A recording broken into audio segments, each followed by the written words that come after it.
வணக்கம். இன்னைக்கு இந்த ஸ்பெஷலான விளக்கப்பதிவுல நாம எதை பத்தி பார்க்க போறோம்னு தெரிஞ்சா கண்டிப்பா ஆச்சரியப்படுவீங்க. ஒரு சாதாரண கிராமத்து காவல்காரரா ஆரம்பிச்சு இன்னைக்கு உலகமே வியந்து பார்க்கிற ஒரு மாபெரும் சக்தியா கருப்பசாமி எப்படி மாறினார்? வாங்க நேரடியா இந்த சுவாரஸ்யமான வரலாற்றுக்குள்ளேயே போயிடலாம். இப்போ இருக்கிற மாடர்ன் ஜெனரேஷன் கூட கருப்பசாமி மேல ரொம்பவே ஆர்வமா இருக்கிறத நாம பார்க்கறோம் இல்லையா? ஆனா இந்த பிரம்மாண்டமான பக்திக்கு பின்னாடி இருக்கிற அந்த உண்மையான கருப்பசாமி யாரு? அவர் எங்கிருந்து வந்தார்னு என்னைக்காவது யோசிச்சிருக்கீங்களா? இந்த கேள்விக்கான விடையை நாம கண்டுபிடிக்கணும்னா இப்போ இருக்கிற சினிமாக்கள் கதைகள் எல்லாத்தையும் தாண்டி அப்படியே 2000 வருஷம் பின்னோக்கி நம்ம சங்க காலத்துக்கு போகணும். ஆமாங்க, நாம இப்போ பார்க்குற இந்த பெரிய பெரிய கோவில்கள் எல்லாம் உருவாவதற்கு ரொம்ப காலத்துக்கு முன்பே அவர் தோன்றிவிட்டார். அவருடைய உண்மையான ஆரம்பம் எது தெரியுமா? நடுக்கல் வழிபாடு.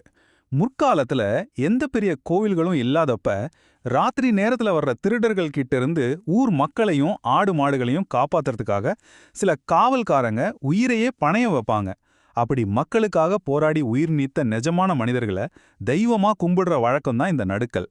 அதுலேருந்து வந்தவர் தான் நம்ம கருப்பசாமி. 18ஆம் படி வரலாறு. காலப்போக்குல இந்த உள்ளூர் ஹீரோக்கள் மேல இருந்த பக்தி அப்படியே வாய்வழி கதைகளா மாறி ஒவ்வொரு ஊருக்கும் ஏத்த மாதிரி பெரிய புராணங்களா உருவெடுத்துச்சு. இதுல ரொம்பவே பிரபலமான ஒன்றுதான் மதுரை கள்ளழகர் கோவில்ல இருக்கிற 18ஆம் படி கருப்பு வரலாறு. அதாவது விலைமதிப்பெற்ற கோவில் நகைகளை திருட நள்ளிரவுல 18 கொள்ளையர்கள் வர்றாங்க.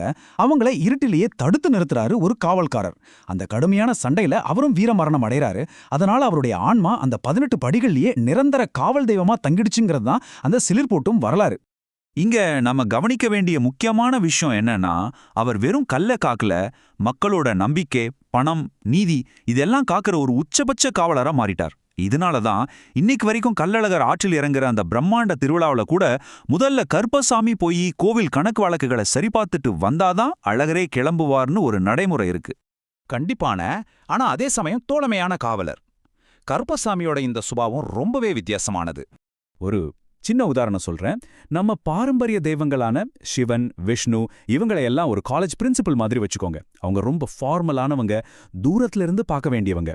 ஆனா கருப்பசாமி எப்படி இல்ல, அவர் நம்ம காலேஜ்ல இருக்கிற ஒரு ஸ்ட்ரிக்டான ஹெச்ஓடி மாதிரி. தப்பு செஞ்சா உடனே ஆக்ஷன் எடுப்பார், தண்டிப்பார். ஆனா அவர்கிட்ட நம்ம சகஜமா போய் பேசலாம், ஒரு ஃப்ரெண்டு மாதிரி உரிமை எடுத்துக்கலாம். அவர் மக்களுக்கு இவ்வளவு நெருக்கமானவர் அப்படிங்கறதால அவருடைய வழிபாட்டு முறைகளுமே ரொம்பவே ராவா வித்தியாசமா இருக்கும். சுருட்டு கல்லுன்னு எந்த தயக்கமும் இல்லாம அவருக்கு படைப்பாங்க. அது மட்டும் இல்லாம ஊருக்குள்ள பல வருஷமா தீர்க்க முடியாத பஞ்சாயத்துகள் இருந்தா கோர்ட்டுக்கு போறதை விட அவர் சன்னதியில அருவாள் மேல நின்னு குறி சொல்றவங்க மூலமா ஸ்பாட்லயே தீர்த்துக்கிற வழக்கம் இன்னைக்கும் இருக்கு. வடிவங்கள், சங்கிலிகள் மற்றும் சக்திகள். அவருடைய புகழ் ஊர் ஊரா பரவ ஆரம்பிச்சதும் ஒவ்வொரு ஊர் மக்களும் அவங்கவங்க தேவைக்கேத்த மாதிரி அவரை பல புது புது வடிவங்கள்ல பார்க்க ஆரம்பிச்சாங்க. அவருடைய வடிவங்களை பாத்தீங்கன்னா தலை சுத்தி போயிடும். காயப்பட்ட சப்பானி கருப்புசாமி, பலம் வாய்ந்த மதையானை கருப்புசாமி, வேட்டை கருப்புசாமின்னு ஏகப்பட்ட வடிவங்கள். அவர் ஏறி வர்ற வாகனங்களும் சும்மா இல்லங்க. குதிரை, யானை, புலி, கோழின்னு அந்தந்த ஊர் மக்களோட கற்பனைக்கும் பாதுகாப்பு தேவைக்கும் ஏத்த மாதிரி பிரம்மாண்டமா மாறிடுச்சு. இதுலயே ரொம்பவே பிரமிக்க வைக்கிற ஒரு வடிவம்னா அது சங்கிலி கருப்பு தான். இதை கேட்கும்போதே ஒரு பழங்கால கோஸ்ட் ரைடர் ஃபீல் வருதில்ல? ஆமாங்க, அவர் வெறும் அருவாளை வச்சுக்கிட்டு மனிதர்களை மட்டும் தண்டிக்கிறதில்ல. யாராவது செய்வினை பில்லி சூன்யத்தால பாதிக்கப்பட்டிருந்தா தன்னோட சங்கிலிய வச்சே அந்த கெட்ட ஆவிகளை அப்படியே வேரோட பிடுங்கி எடுப்பார்னு மக்கள் ரொம்ப ஆழமா நம்புறாங்க. உலகளாவிய தமிழ் பாதுகாவலர். இவ்ளோ நேரம் நம்ம ஊர் எல்லைகளை காத்துக்கிட்டு இருந்த ஒரு கிராமத்து காவல்காரர் எப்படி திடீர்னு ஒரு சர்வதேச ஐகானா மாறினாரு? வாங்க அந்த வரலாற்று பயணத்தை பார்ப்போம். ஒரு 2000 வருஷத்துக்கு முன்னாடி நடுக்கல்லா தொடங்கி 500 வருஷத்துக்கு முன்னாடி நாயக்கர்கள் காலத்துல ஒரு பெரிய உள்ளூர் தெய்வமா அவர் உருமாறினார். ஆனா சுமார் 150 வருஷத்துக்கு முன்னாடி காலனித்துவ காலத்துல ஆங்கிலேயர்கள் நம்ம தமிழர்களை கரும்பு தோட்ட வேவைக்காக கடல் கடந்து கூட்டிக்கிட்டு போனாங்க இல்லையா? அப்போ ஒரு ஆச்சரியமான விஷயம் நடந்துச்சு. நம்ம ஆளுங்களால அவங்க ஊரையும் நிலத்தையும் எடுத்துட்டு போக முடியல. ஆனா தங்களை காக்கிற அந்த ஆக்ரோஷமான கருப்பசாமியை அவங்க நெஞ்சோடு நெஞ்சா சுமந்துகிட்டு போனாங்க. உலக வரைபடத்துல கருப்பசாமியோட எல்லை எவ்வளவு பெருசு தெரியுமா? பிஜி தீவுகள்ல ஆரம்பிச்சு தென்னாப்பிரிக்கா, மொரீஷியஸ், மலேசியா, சிங்கப்பூர், ட்ரினிடாடுன்னு உலகத்துல தமிழர்கள் எங்கெங்கா போனாங்களோ அங்கெல்லாம் அவங்க புதுசா உருவாக்கின சமுதாயத்தோட நுழைவு வாயில்ல கருப்பசாமிய கொண்டு போய் நிறுத்திட்டாங்க.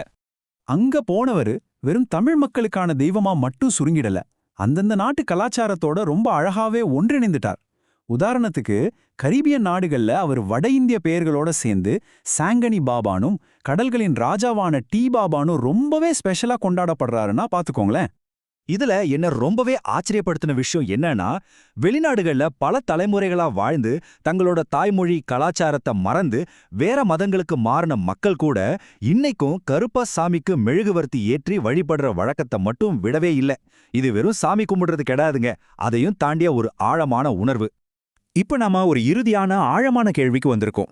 சிசிடிவி, இணையம், மாடர்ன் போலீஸ்னு அத்தனை பாதுகாப்பு வசதிகளும் இருக்கிற இந்த 21ஆம் நூற்றாண்டுலயும் 2000 வருஷம் பழமையான ஒரு கிராமத்து காவல்காரர் எப்படி உலகம் முழுக்க இருக்கிற மக்களோட மனசுல இன்னைக்கும் உயிர்ப்போட இருக்கிறார்? தங்களை காக்க ஒருத்தன் வருவான மனிதர்களுக்கு இருக்கிற அந்த ஏக்கமும் நீதியின் மேல அவங்க வச்சிருக்கிற அசைக்க முடியாத நம்பிக்கையும் தான் இதுக்கு காரணமா? கொஞ்சம் சிந்தித்து பாருங்கள். இந்த விளக்கப்பதிவு உங்களுக்கு ரொம்பவே பயனுள்ளதா இருந்திருக்கும்னு நம்புறேன். நன்றி.